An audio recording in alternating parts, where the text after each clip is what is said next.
There was plenty of motivation to take me out. It just didn't work. Right. And I think the fact that it didn't work, to me, makes me ultimately optimistic about where we are, because Why? Because I went on, I did a panel a while ago with Zarganara, a Burmese comedian, who was imprisoned for making a joke, right?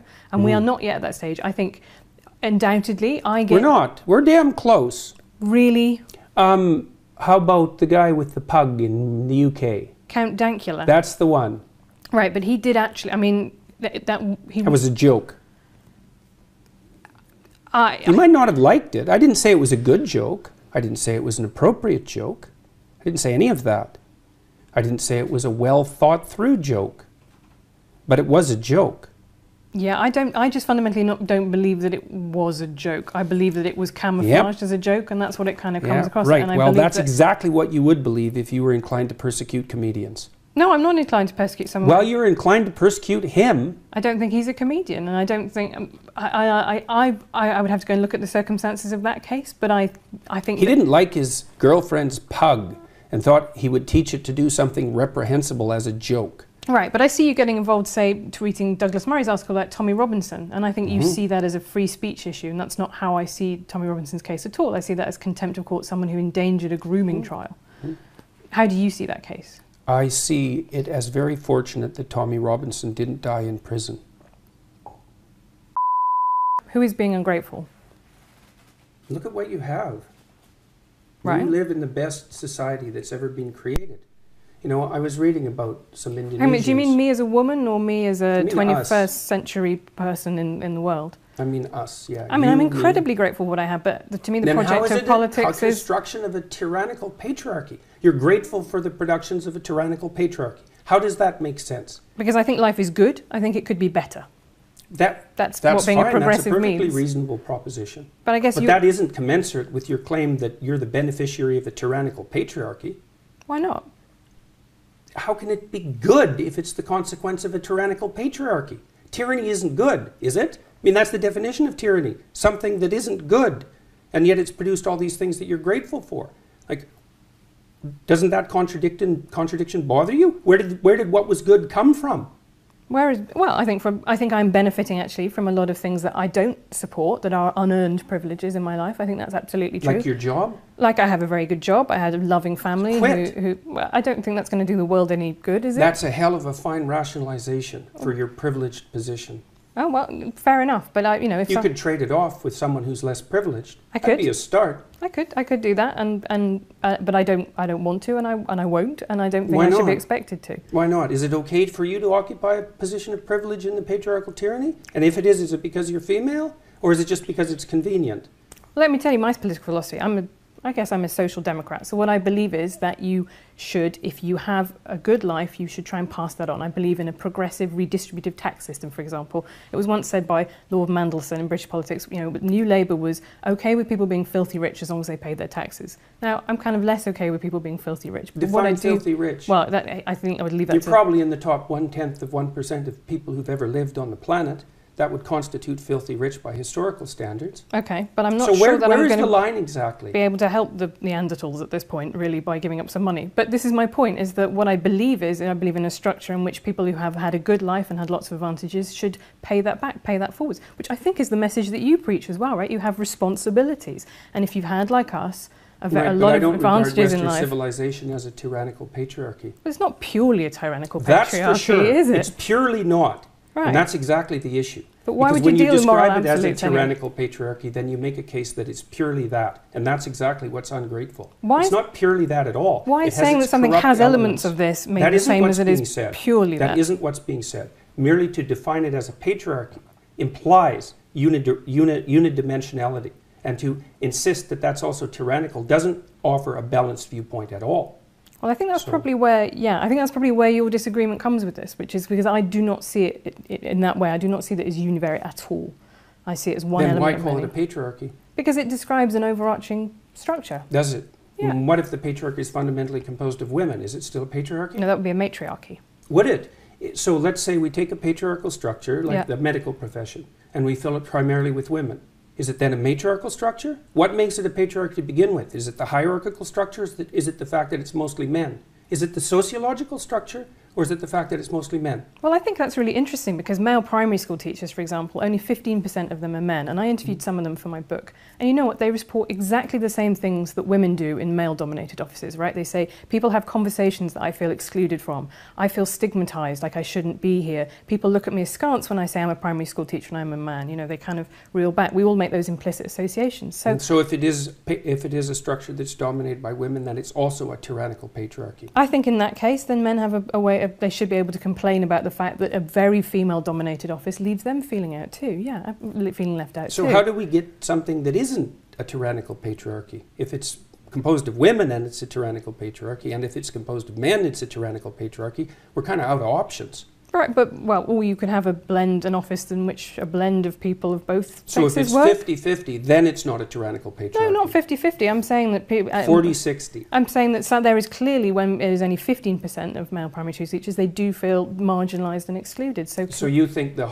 defining hallmark of a tyrannical social structure is the predominance of one gender, and if that was relatively equalised, then all of a sudden it would be a free and open institution. I don't think that male primary school teachers are being tyrannised. I do think they are being marginalised, and I do think that they feel excluded and stressed. So what do you do about that? Well, this is what I mean. I think actually, and I'm surprised you don't agree with me on this, that actually having more male primary school teachers would be a really good thing, because boys need role models, actually. People, particularly boys who don't have a father figure in their life, that's really important for them to have a stable adult who shows them what it's like to be a man around the place. Could be, but you shouldn't achieve it as a consequence of preferential hiring. Other things you said, for example, like women wear rouge because it reminds men of ripe fruit. Right, well, for a start... Well, why do you think women wear rouge?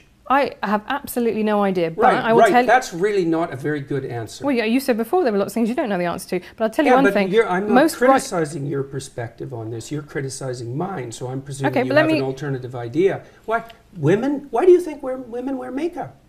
I think there are an enormous number. But let's go back to why women wear rouge, because it reminds men of ripe fruit. Okay, first of all, not all ripe fruit is red. Why would you want to... we evolved color vision to detect ripe fruit. Do you want to eat women? No. I think unless men are having sex with ripe fruit... You might want to taste them. That's not really what... And where is the evidence that women who are redder in the cheeks have more offspring? What do you think happens during the sexual flush? But that's the key point, isn't it? Is that you would expect, actually, if this is a sexual selection, that women who are redder would have more children. We would get progressively redder over time. One of the hallmarks of youthful skin is the proclivity for it to flush red. And yes, youthful women have more children. It's a primary sign of fertility. I think you're using... Wait a second here. What do you think women wear makeup for? Come on, if you're going to go after me on this, okay. Let's women. People say, well, women wear makeup to feel better about themselves. It's not a very deep analysis. Why makeup? Why facial makeup? I'll tell you why I wear makeup, which is to stop the comments that I would get if I didn't wear makeup. And my gender, I always say my gender is low maintenance, right? I don't feel particularly like a woman inside. I don't really know what that would mean. But what I try and do is try and look, you know, in the same way that you get black women who talk about the problem with natural hair, is it's seen as unprofessional, right? And as a woman, if you don't wear makeup, that is seen as a political choice. That is seen as something that, you know, you are... So you wear makeup to protect yourself from what? From tyrannical judgment. Men? No, but tyrannical women as well, I would say. I think women very harshly judge each other's appearance, and there are very good reasons for that. But probably because they've learned that from oppressive men. No, I don't think so. Why do you think it is, then? I think that women are encouraged to be seen as being in competition with each other. Encouraged? You don't think that there's anything about that that's natural, eh? Well, I would be reluctant to get into that, because I think you could talk about intrasexual competition. I think that's a very big deal among the social sciences and evolutionary science. It's not my particular competence. But yeah, my conception of the patriarchy is not that men are beastly to women. It is that there is a structure in which women participate too that overall privileges and benefits men in order to control female reproduction. And I think those are two very different things. Our culture confuses men's desire for achievement and competence with the patriarchal desire for tyrannical power. And that's a big mistake. Those aren't the same thing, even a bit. So, and it's very inappropriate psychologically and sociologically to confuse them. So. Well, one of the things I want to come back to is this idea. So that you say in the book, you know, there is masculine order and feminine chaos. No, actually, I say that those are symbolic representations of the two things. Right, okay. So why? Why is order masculine? I think it's because our primary social hierarchy structures are fundamentally masculine. And that's not the patriarchy. Well, it's not the modern idea of the patriarchy, that's for sure. I mean, that's my idea of the patriarchy, which is a system of male dominance of society. Yeah, but that's not my sense of the patriarchy. So what's yours? Well, in what sense is our society male-dominated? The fact that the vast majority of wealth is owned by men, the vast majority of capital is owned by men. Women do more unpaid labour. Very tiny proportion of men, and a huge proportion of people who are seriously disaffected are men. Most people in prison are men. Most people who are on the street are men. Most victims of violent crime are men. Most people who commit suicide are men. Most people who die in wars are men. People who do worse in school are men. It's like, where's the dominance here precisely? What you're doing is you're taking a tiny substrata of hyper-successful men and using that to represent the entire structure of Western society. There's nothing about that that's vaguely appropriate. But I could say equally well that most rape victims are women. You know, terrible things happen to people of both sexes. And you could say that with perfect utility, but that doesn't provide any evidence for the existence of a male-dominated patriarchy. Well, it just means that terrible things happen to both genders, which they certainly do. But there are almost no women who rape men, for example. So that is an asymmetry there in sexual violence. Well, yes, there's an asymmetry in all sorts of places, but that doesn't mean that Western culture is a male-dominated patriarchy. The fact that there are asymmetries has nothing to do with your basic argument. No, but you might equally... This is a trope that people just accept. Western society is a male-dominated patriarchy. It's like, no, it's not. That's not true. And even if it has a patriarchal structure to some degree, the fundamental basis of that structure is not power, it's competence. That's why our society works. It's only when a structure degenerates into tyranny that the fundamental relationships between people become dependent on power. It's not power. If you hire a plumber who's likely to be male, it's not because there's roving bands of tyrannical plumbers forcing you to make that choice. And it's the case with almost every interaction that you have at the face of our culture.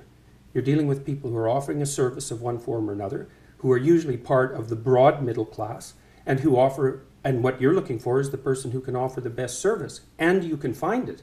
It's not a consequence of being dominated by anything that's tyrannical. And then again, our culture, our Western culture, which is by no means perfect, and certainly has tyrannical elements, like all cultures do, is the least tyrannical society that's ever been produced, and certainly the least tyrannical society that exists now. So where's the patriarchy exactly in all of this? Well, saying that it's the least tyrannical society is not the same as saying it's not a tyrannical society. That's exactly why I said it was the least tyrannical But that's society. what I mean. So you haven't debunked the existence of patriarchy then. You've said that actually now is better for women. I don't have to debunk it. You have to demonstrate its existence. Okay, well, let's go through it. I'm writing a book about feminism in the moment. Until 1919, there were professions that women were barred from. They simply were not allowed to do it. Until 1880s... Why would you blame men for that? Because who was in those professions, who was guarding entry to those professions, who was worried about losing their status if women became doctors? What do you think it was that emancipated women in the 20th century, just out of curiosity? Well, a couple of different things. I think it was technology. I think it was the pill helped enormously because it gave when was that developed? Well, in the 60s. Right, so that wasn't 1919. No, but I also think it was a series of legal changes that started in Britain with the Married Women's Property Act, which said for the first time women are full legal beings under the law. They can own property. Mm-hmm. And that, to me, is a structure that has continued throughout, from a time when women didn't have the same legal rights as men to now when they mostly do, but culture still lags behind it. I don't think you and I are necessarily talking at such cross purposes. It's just that your conception of patriarchy, as I see it in the book, is that quite a lot of men are quite nice and they do nice things for women. And no, that's not my conception of patriarchy. And I don't require men or advise them to be nice, ever. Well, you do talk about the guy who's the tampon king, the sanitary towel king of India, right? I wouldn't call that nice. Okay, I would call that brave. Okay. Did you read about his life when he was trying to develop that? Yeah. God, it was absolutely miserable, and he did it anyways. And he freed all sorts of women as a consequence. And I think that was nice. That's courageous. That's noble. That's visionary. It's not nice. I think it is also nice. I think it is also something that is, it is honouring your social obligations. I'm not so sure that that's a social obligation, because many other people would have done it had it been a social obligation. He said what he was concerned about. He saw that his wife was suffering with her monthly period and had to choose between feeding her family and taking care of herself properly, and chose to feed her family and thought he would do something about that. That goes way past nice. especially given what he had to suffer through to do all the experimentation that produced his eventual technology. So, like, this whole patriarchy thing, I think you have no idea how pernicious and dangerous it is. Well, no, I don't. I really don't. Go on. Throughout history have fundamentally cooperated to push back against the absolute catastrophe of existence. A terrible death rate, the probability of chronic starvation, early death, disease, the difficulty of raising children with all the death that was associated with that. And to look backwards in time and say, well, basically what happened was men took the upper hand and persecuted women in this tyrannical patriarchy is an absolutely dreadful misreading of history. It's a terrible thing to teach young women, and it's a horrible thing to inflict upon men.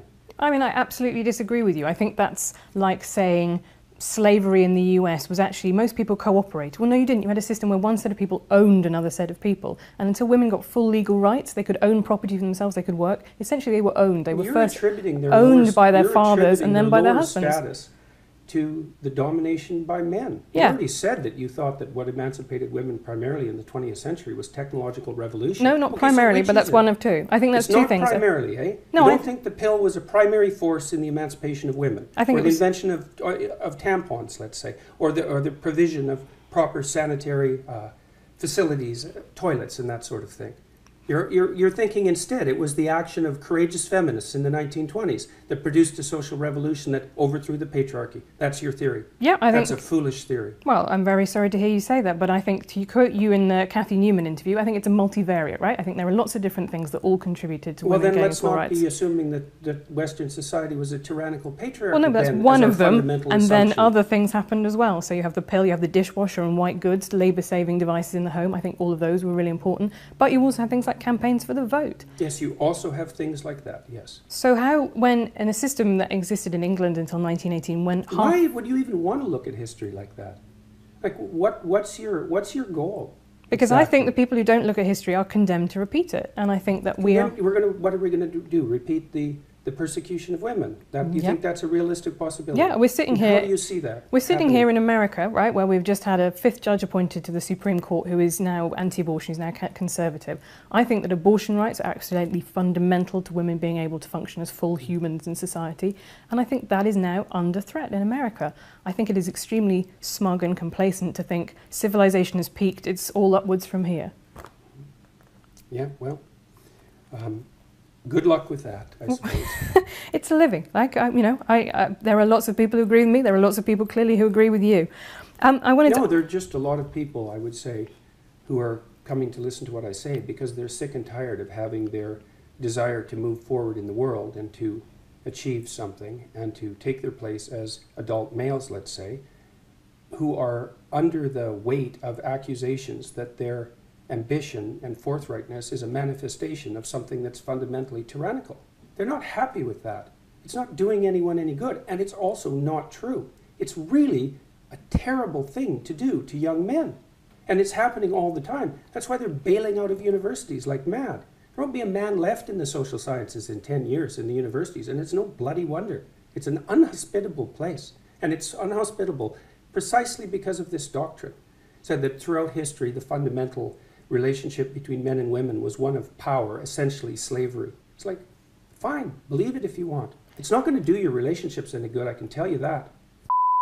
Let's get on to the lobsters, because I think that the thing that people take away from that is male lobsters compete for female lobsters, and that says something about society now, that men need to be dominant in society, because if lobsters do it, then there is something that we can read about humans from that too. There's nothing in that chapter at all that suggests that the way that men should succeed in human hierarchies is a consequence of the exercise of power. There's not one line in that entire book that claims that, because it's not what I believe. Most human hierarchies, as I already pointed out, are hierarchies of competence, not power.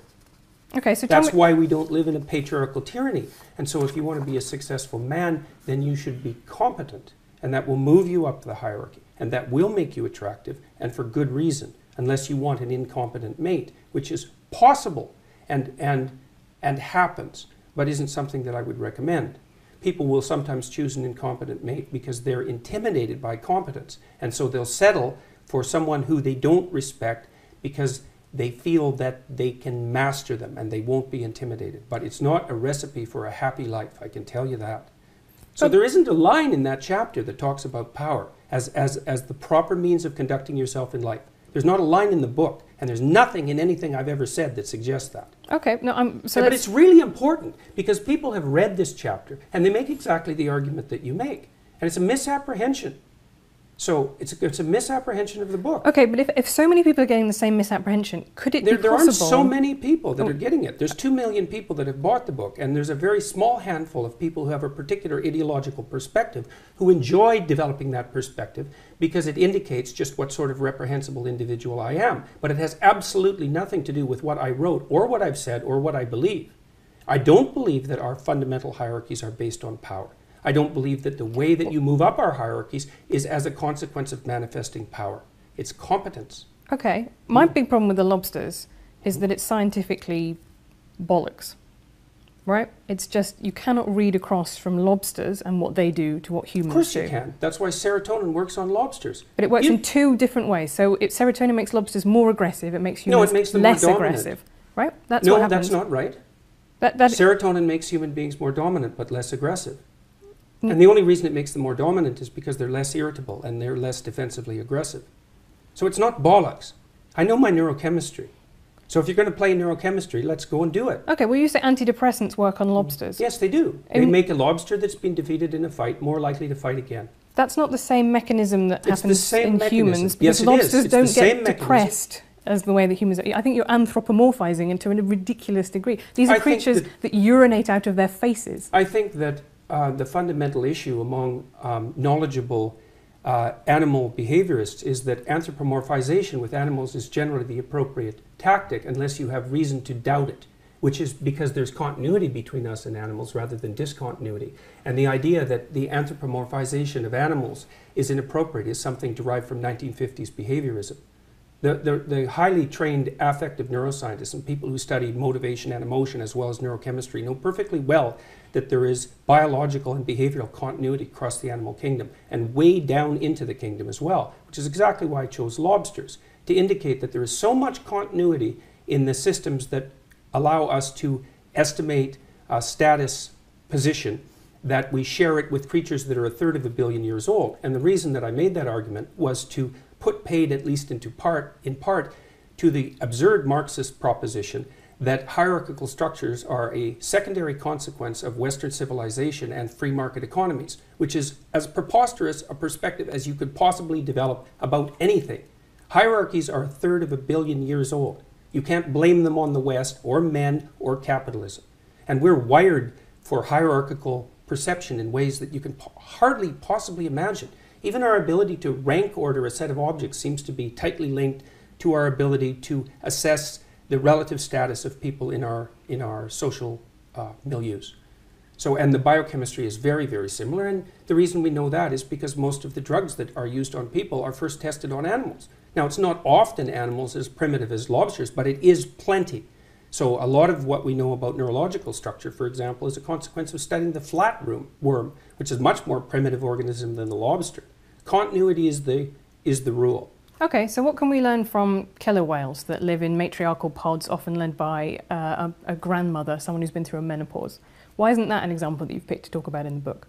It's because lobsters say the thing that ideologically you want to talk about, which is your belief that there is a kind of Marxist ideology sweeping. How do lobsters say that? The point that I was making with lobsters, I just said what it was. That hierarchies have been around for a very long time. But who genuinely, really, today is arguing, apart from maybe 3 mad Marxist academics, that there is no such thing as hierarchy? Hierarchies They're not arguing that there's no such thing as hierarchies. Or there should be no such thing as hierarchies. Oh, there plenty of them are arguing that. Really? Because I see that almost never in the wild as an argument. I see people think that hierarchy should be based on merit and they should be more equal. What do you think the demand for equality of outcome is if it's not an attempt to flatten hierarchies or to eliminate them? What else could it possibly be? And you don't think the neo-Marxists and the postmodernists think that hierarchy is a social construction? Like, you're not talking about the same people that I know, right. That's for sure. Everything's a social construction for the social constructionists, including hierarchies. But I just don't think that is a very widely held view in the world. It might be among liberal arts universities. 20% of social scientists identify as Marxist. And the where's that statistic from? Look it up in Haidt's work. Okay. Well, I know. I mean, I'm interested. I know. I've checked it out quite carefully. Yeah, but it's a perfectly valid statistic. I don't have the reference at hand. Yeah. So it's 1 in 5. Okay, and the number of conservatives, or even liberals for that matter, in the social sciences and humanities is not only vanishingly small, but getting smaller. And you think the social constructionists believe that hierarchy is built into biology? They're not very good social constructionists if that's what they believe.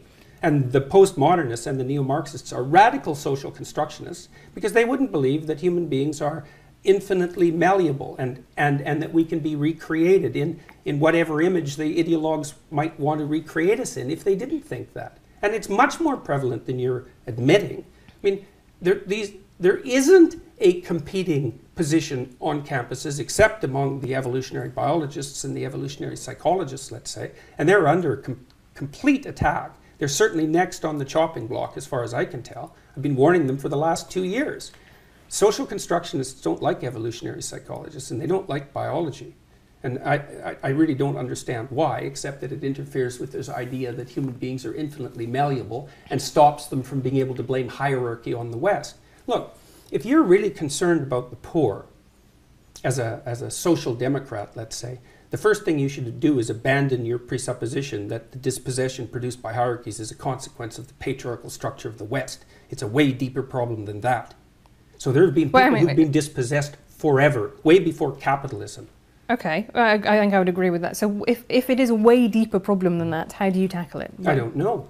Well, that's a bit... I mean, that, for someone as intelligent as you that just throw their hands up and go, ooh, maybe some people There's lots of things I don't know how to tackle. I don't know how to tackle the fact that people range extremely widely in their cognitive ability either. These are big problems. No, but we could start with a redistributive tax policy, right, where people who earn a lot pay more tax than people lower down the income scale to redistribute income. That was a fairly obvious way that you could make poor people less poor. It's something that, the Labour government did. They almost... I think they halved child poverty. It is possible to do things, and we do have mechanisms. Well, I wouldn't make the immediate presumption that it was the redistributive tax policy that halved child poverty.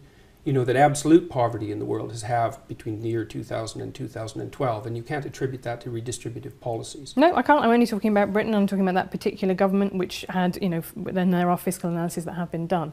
But I think let's move on from lobsters. I mean, That chapter is about people becoming responsible and competent, not about them becoming like dominant and powerful. Okay, it's not that at all. But my problem with it is I think you got criticised by a lot of marine biologists, right, and by a lot of geneticists. I think for one.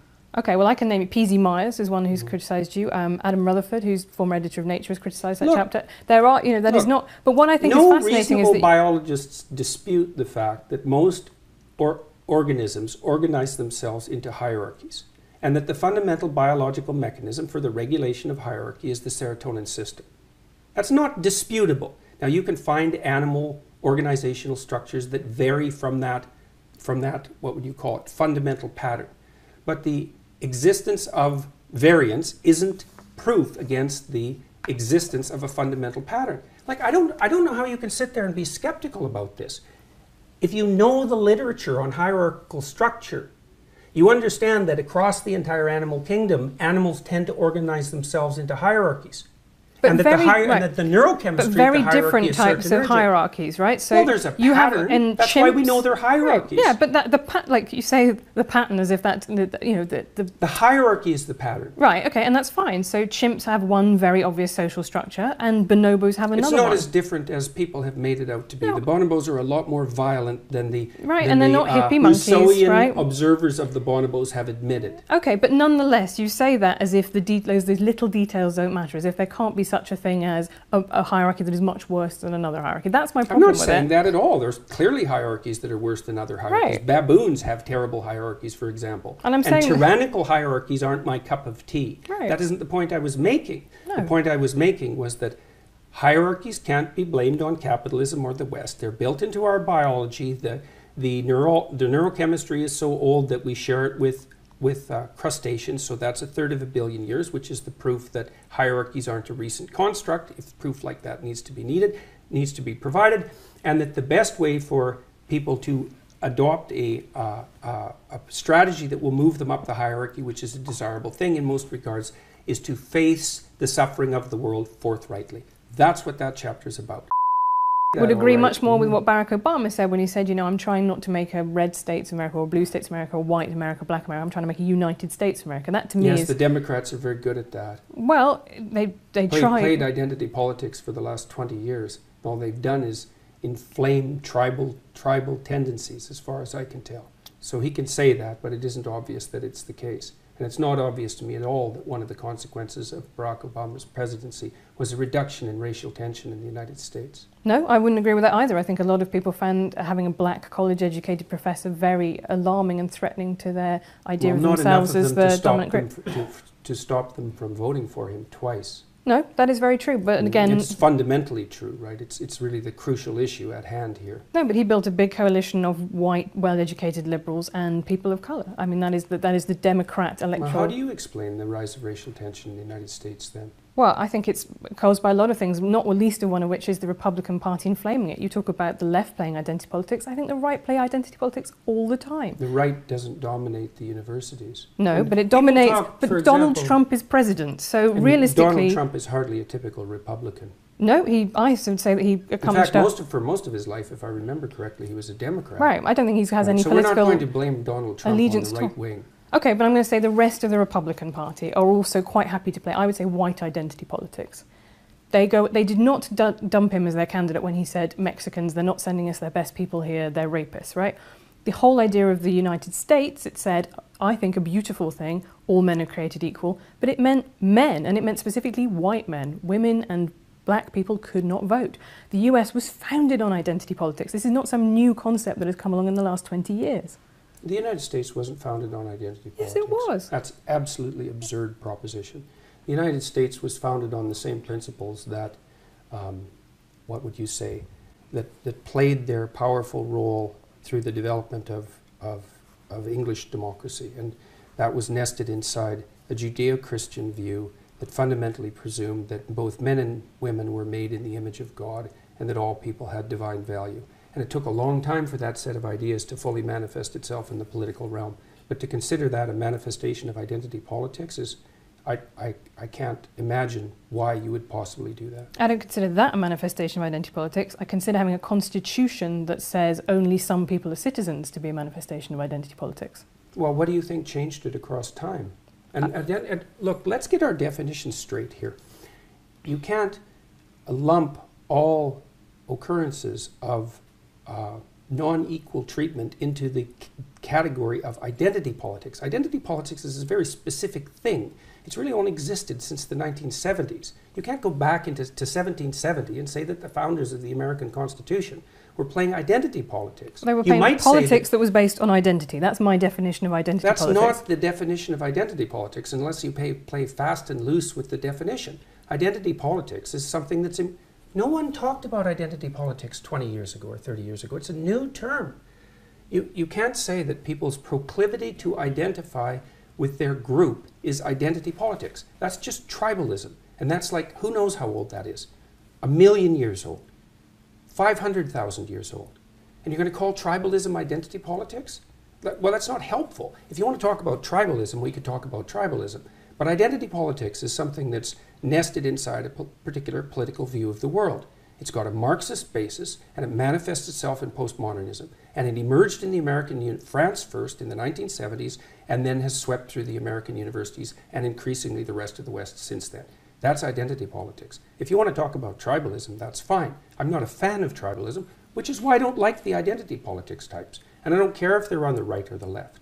I think the right-wing use of identity as the primary marker for human categorization is as reprehensible and dangerous as it is on the left. My problem with the left at the moment, the fundamental problem with the radical left, is that they're hyper-dominant in academia. And that's not good. And that's not my opinion. You can go look at Jonathan Haidt's data and see for yourself. And he's as moderate a person as you could hope to find, and probably less prone to anger than me.